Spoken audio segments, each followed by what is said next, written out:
Assalamualaikum warahmatullahi wabarakatuh. Selamat pagi semuanya. Perkenalkan, nama saya Alifia Syakira. Di sini saya akan mempresentasikan materi yang akan saya sampaikan, yaitu sejarah dan perkembangan bahasa Indonesia di mata kuliah Bahasa Indonesia. Pertama-tama kita akan membahas pengertian bahasa dulu. Bahasa merupakan salah satu unsur dari identitas nasional. Bahasa dipahami sebagai sistem perlambangan yang secara arbiter dibentuk atas unsur-unsur bunyi ucapan manusia dan digunakan sebagai sarana berinteraksi manusia. Bahasa Indonesia berasal dari bahasa Melayu. Bahasa Melayu merupakan sebuah bahasa Austronesia yang digunakan sebagai lingua franca atau bahasa pergaulan di Nusantara. Bahasa Melayu memiliki dua bentuk, yaitu Melayu Pasar dan Melayu Tinggi. Melayu Pasar itu sering dipakai dalam bahasa sehari-hari karena bentuknya itu mudah dimengerti, mudah dipelajari, terus dia memiliki toleransi yang tinggi, terus fleksibel dalam menyerap istilah dari bahasa lain. Terus yang kedua yaitu Melayu Tinggi. Melayu Tinggi merupakan bentuk bahasa yang paling resmi karena dia itu lebih dipakai oleh kalangan keluarga kerajaan. Terus bentuk bahasa ini tuh lebih sulit karena dia penuh sindiran, terus agak sulit dimengerti atau dipelajari, terus tingkat kesalahannya rendah dan tidak seekspresif seperti Melayu Pasar. Bahasa Melayu dipakai di Nusantara diketahui dari prasasti-prasasti yang ditemukan, seperti yang pertama itu ada prasasti kedudukan bukit itu di Palembang pada tahun 683 Masehi. Yang kedua ada prasasti Talang Tuo itu di Palembang juga tahun 684 Masehi. Yang ketiga ada prasasti Kota Kapur itu di Bangka Barat pada tahun 686 Masehi. Yang keempat ada prasasti Karangbrahi itu di Jambi pada tahun 688 Masehi. Dan yang terakhir ada prasasti Bogor itu di Bogor pada tahun 942 Masehi. Selanjutnya saya akan menyampaikan faktor yang menjadi penyebab bahasa Melayu itu diangkat menjadi bahasa Indonesia. Yang pertama, bahasa Melayu sudah merupakan lingua franca, yaitu bahasa perhubungan dan bahasa perdagangan. Yang kedua, sistem bahasa Melayu itu sederhana, mudah dipelajari, karena bahasa Melayu itu tidak dikenal dengan tingkatan bahasa atau perbedaan bahasa kasar dan halus. Yang ketiga,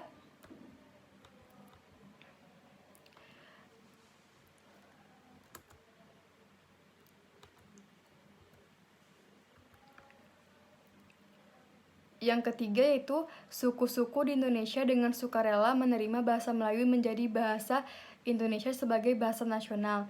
Yang keempat, bahasa Melayu mempunyai kesanggupan untuk dipakai sebagai bahasa kebudayaan dalam arti luas. Selanjutnya kita akan membahas tentang perkembangan bahasa Indonesia. Faktor pendukung yang mempengaruhi perkembangan bahasa Indonesia itu ada dua. Yang pertama, penyerapan dari bahasa asing. Bahasa Indonesia mendapat pengaruh dari bahasa asing baik dari segi kosakata maupun struktur. Pengaruh kosakata dari bahasa asing itu sangat dominan. Seperti yang pertama ada dari bahasa Sanskerta kayak neraka, desa, dewa, dan lain-lain. Yang kedua itu dari bahasa Arab. Contohnya itu ada abda, jadwal, aja, dan awal. Yang ketiga itu ada bahasa Inggris seperti administrasi, teori, dan ide. Yang keempat ada bahasa Perancis seperti biro dan kudeta. Yang kelima ada dari bahasa Tiongkok atau Tionghoa, itu tahu, tauge, dan teko. Yang kedua itu ada penyerapan dari bahasa daerah. Dalam proses perkembangannya mendapat pengaruh dari berbagai bahasa daerah seperti bahasa Jawa, bahasa Sunda, dan bahasa Ambon. Awal mula sejarah bahasa Indonesia. Bahasa Indonesia lahir pada tanggal 28 Oktober 1928 dalam peristiwa Sumpah Pemuda sebagai bahasa nasional. Para pemuda berikrar, Sumpah Pemuda. Pertama, kami putra dan putri Indonesia mengaku bertumpah darah yang satu tanah air Indonesia. Kedua, kami putra dan putri Indonesia berbangsa yang satu bangsa Indonesia. Yang ketiga, kami putra dan putri Indonesia menjunjung tinggi bahasa persatuan bahasa Indonesia. Selanjutnya saya akan menjelaskan perkembangan bahasa Indonesia. Yang pertama itu adalah Kongres Bahasa Indonesia pertama dilakukan di Solo pada tanggal 25 sampai 28 Juni 1983. Hasil dari kongres ini menyimpulkan bahwa usaha pembinaan dan pengembangan bahasa Indonesia dilakukan secara sadar oleh cendekiawan dan kebudayaan Indonesia saat itu. Terus, kemerdekaan Indonesia juga menetapkan bahwa bahasa Indonesia ditetapkan sebagai bahasa negara. Hal ini sebagaimana telah dituangkan dalam Undang-Undang Dasar 1945 pasal 36.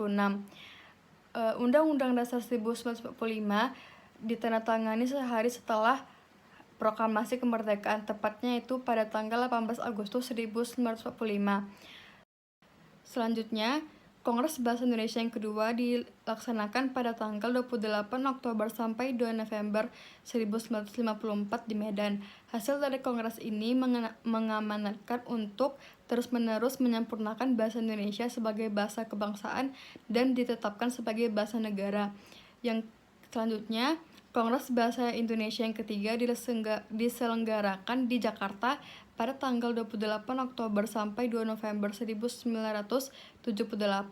Hasil ini memantapkan kedudukan dan fungsi bahasa Indonesia. Kongres Bahasa Indonesia keempat diselenggarakan di Jakarta pada tanggal 21 sampai 26 November 1983. Hasil dari kongres ini menyebutkan bahwa pembinaan dan pengembangan bahasa Indonesia harus lebih ditingkatkan. Selanjutnya, Kongres Bahasa Indonesia kelima diselenggarakan di Jakarta pada tanggal 28 Oktober sampai 3 November 1988. Kongres ini mempersembahkan karya besar Pusat Pembinaan dan Pengembangan Bahasa berupa kamus. Kongres Bahasa Indonesia ke-6 diselenggarakan di Jakarta pada tanggal 26 Oktober sampai 30 Oktober 1998. Hasil dari kongres ini mengusulkan karya besar tersebut harus lebih ditingkatkan menjadi lembaga bahasa Indonesia. Terus Kongres Bahasa Indonesia yang ke-7 diselenggarakan di Jakarta pada tanggal 14 sampai 17 Oktober 2003. Hasil dari kongres ini mengusulkan dibentuknya Badan Pertimbangan Bahasa Indonesia. Kongres Bahasa Indonesia yang ke-9 diselenggarakan di Jakarta pada tanggal 28 sampai 31 Oktober 2008. Hasil dari kongres ini menyatakan bentuk-bentuk pemakaian bahasa Indonesia yang diajarkan di sekolah adalah bentuk-bentuk pemakaian bahasa Indonesia bahasa dari variasi bahasa baku. Selanjutnya itu adalah ejaan bahasa Melayu buatan Van Ophuijsen pada tahun 1901 sudah tidak dipakai dalam bahasa Indonesia. Hal ini disebabkan pada tanggal 19 Maret 1947 telah diresmikan penggunaan ejaan Republik atau ejaan Suswandi sebagai pengganti ejaan Van Ophuijsen. Jadi, ejaan Van Ophuijsen sudah berlaku selama 46 tahun sebelum diganti ejaan. Melalui pidato kenegaraan Soeharto selaku Presiden Republik Indonesia di hadapan sidang DPR tanggal 16 Agustus 1972, ejaan Republik Indonesia dikenal juga sebagai ejaan Suswandi diganti dengan ejaan Bahasa Indonesia yang disempurnakan atau EYD. Selain itu, peresmian ejaan yang disempurnakan atau EYD dikuatkan pula dengan keputusan Presiden nomor 57 tahun 1972. Saya akan memberikan beberapa contoh atau perbedaan dari bahasa ejaan Van Ophuijsen dengan ejaan Republik atau ejaan Suswandi dengan ejaan yang disempurnakan atau EYD. Yang pertama itu adalah CH, di CH, kalau di EYD jadi KH. Terus J diubah ke EYD jadi Y. Terus OE di ejaan Van Ophuijsen kan OE. Kalau misalnya di Suswandi dan EYD itu jadi U. Demikianlah presentasi yang saya sampaikan. Apabila teman-teman ada yang mau bertanya, dipersilahkan. Dan mudah-mudahan teman-teman dan ibu dosen mengerti apa yang saya sampaikan. Apabila saya ada kekurangan atau kesalahan kata, mohon dimaafkan. Assalamualaikum warahmatullahi wabarakatuh.